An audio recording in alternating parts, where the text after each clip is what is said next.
По повеќе од 50 години денеска почнуваат градежните активности за повторно отворање на граничниот премин Маркова нога на македонско-грчката граница. На поставувањето на камен темелникот присутни беа и премиерот Христијан Мицкоски, евроамбасадорот Рокас и постојаниот представник на програмата за развој на Обединетите нации Армен Григоријан, како и директорот на Царинската управа и градоначалникот на општина Ресен.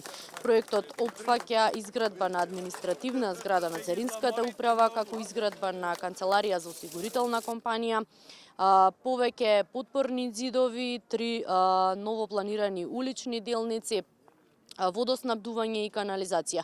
Со отворањето на овој граничен премин се очекува да се отвори поголем простор за економска соработка, туристичка соработка, како и културна размена меѓу двете држави.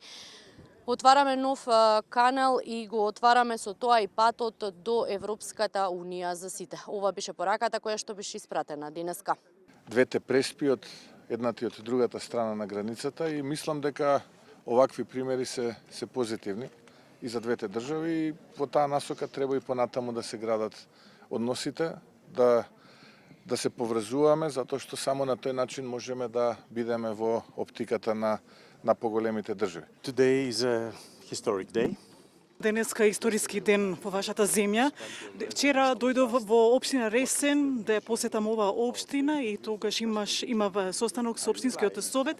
И еден од советниците ме праша која е визијата на Европската унија за Преспанскиот регион. Мојот одговор беше за Европската унија далеку поважно која е визијата на граѓаните од трите страни на Преспа и мислам дека тоа што е најважно е да се има визија која што ќе биде фокусирана од луѓето за луѓето. Изградбата на овој граничен премин е во рамки на проектот ЕУ за Преспа, а покрај овој премин посочено беше дека се работи на уште еден поголем проект, а тоа е ЕУ за Преспа проектот и во следниот период, како што истакна градоначалникот на Ресен, очекуваат да видат една поубава, поинаква и подобра Преспа.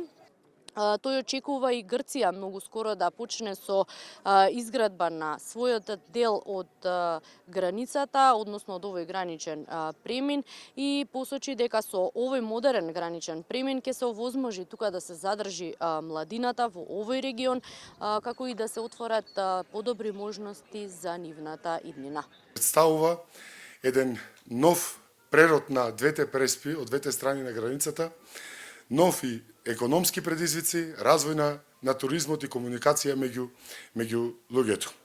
Овој проект е вреден околу 14 милиони евра, а повторното отворање на овој граничен премин беше најавено со потпишувањето на Преспанскиот договор во 2018 година. Овој граничен премин се очекува да биде готов и отворен и официјално кон крајот на 2027 година или пак почетокот на 2028 година.